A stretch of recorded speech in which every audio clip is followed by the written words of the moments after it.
Hello friends, हम आपको Uttar Pradesh police भर्ती एवं प्रोन्नति बोर्ड लखनऊ द्वारा संचालित यूपीपी फायरमैन, जेल वार्डर एवं आरक्षी घुड़सवार भर्ती परीक्षा 2020 या 2021 आगे चलने वाले में आदि विषयों जैसे सामान्य ज्ञान, सामान्य हिंदी, संख्यात्मक योग्यता, मानसिक योग्यता, मानसिक अभिरुचि और बुद्धि लब्धि IQ जिसे बोलते हैं, तार्किक क्षमता जैसे प्रश्नों का समावेश इसमें है और उसका अध्ययन हम आपको भली भांति कराएंगे। तो चलिए सबसे पहले हम मैथ टॉपिक पर चलते हैं। मैथ टॉपिक में सबसे पहले हम देखते हैं हमारा है संख्यात्मक योग्यता, संख्या पद्धति एवं दशमलव। संख्या पद्धति एवं दशमलव। अब बात करते हैं हम अंक की।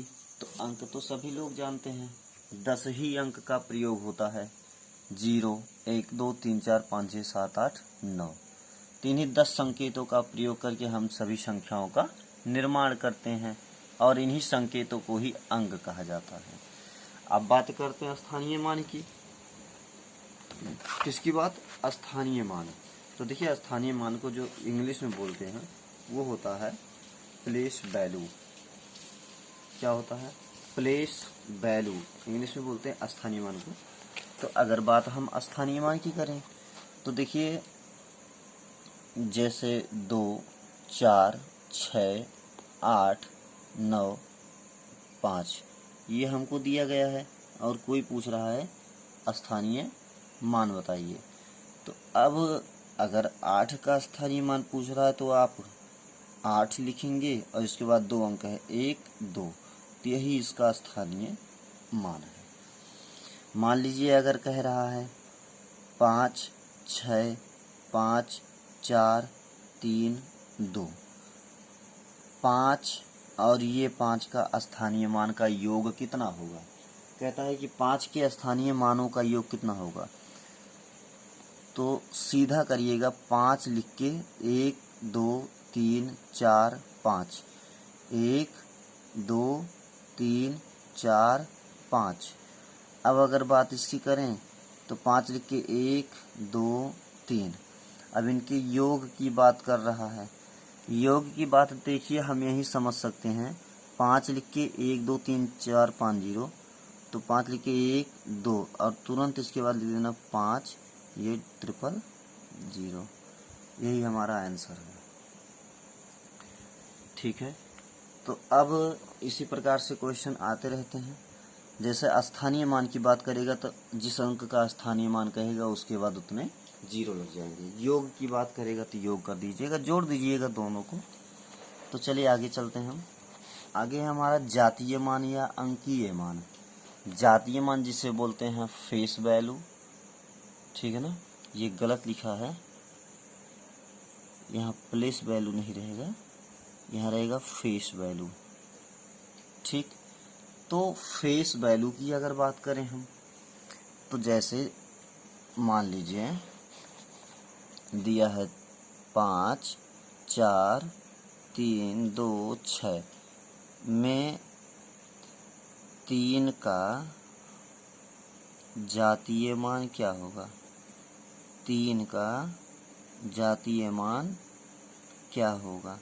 तो याद रखिएगा, जातीय मान को फेस वैल्यू बोलते हैं, फेस वैल्यू बोलते हैं। और जातीय मान हमेशा वही होता है, जातीय मान हमारा हमेशा वही होता है जो रहता है। तो जैसे मान लीजिए 5, 4, 3, 2, 6 में 3 का जातीय मान क्या होगा? यही 3 ही हमारा जातीय मान होगा, यही आंसर होता है। तो कभी कभी प्रश्न इस प्रकार से दे देता है कि 4, 3, 2, 5, 6 में 3 का जातीय मान तथा स्थानीय मान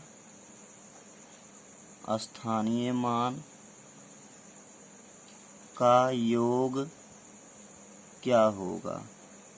तो देखिए, अगर योग पूछेगा तो योग बताना अगर अंतर पूछता है तो अंतर बताना।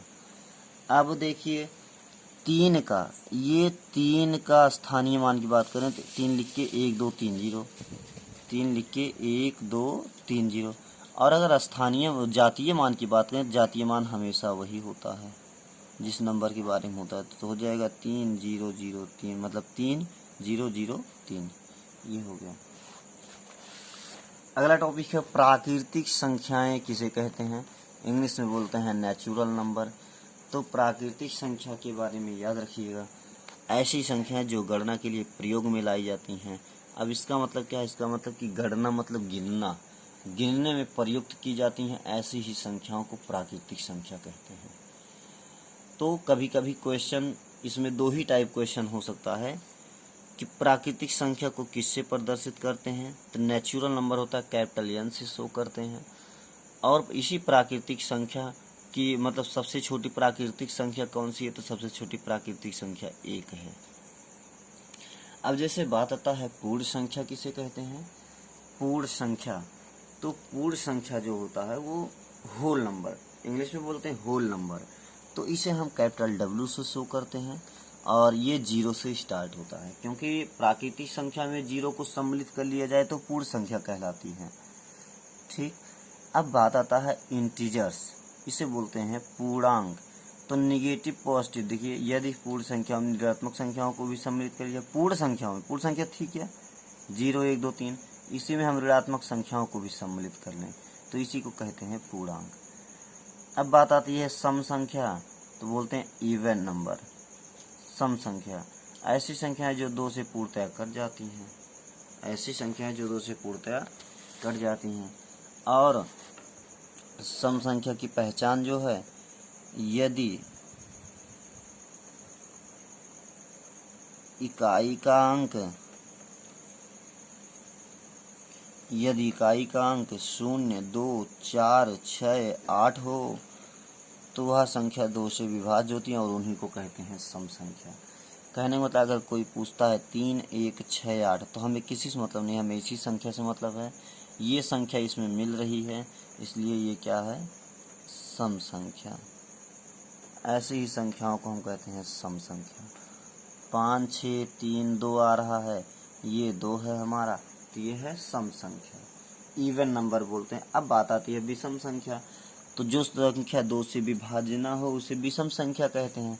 पहचान, यदि 1 आ गया, 3 आ गया, 5 आ गया, 7 आ गया, 9 आ गया, इसमें से कोई भी संख्या मिल गई तो वो संख्या हो जाती है हमारी विषम संख्या।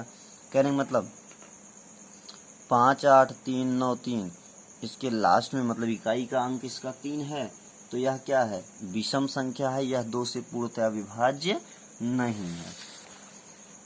अब जैसे बात करते हैं हम भाज्य संख्या, भाज्य संख्या और अभाज्य संख्या, यही 2 की बात कर लेते हैं, भाज्य संख्या और अभाज्य संख्या। तो देखिए इसे बोलते हैं, जैसे है भाज्य संख्या,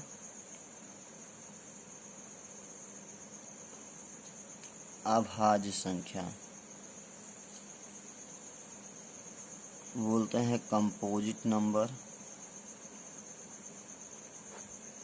इसे बोलते हैं प्राइम नंबर।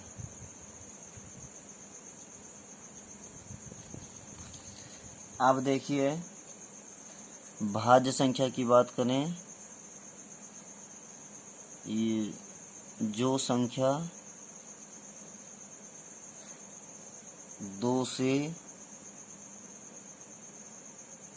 ज़्यादा संख्याओं से कटे,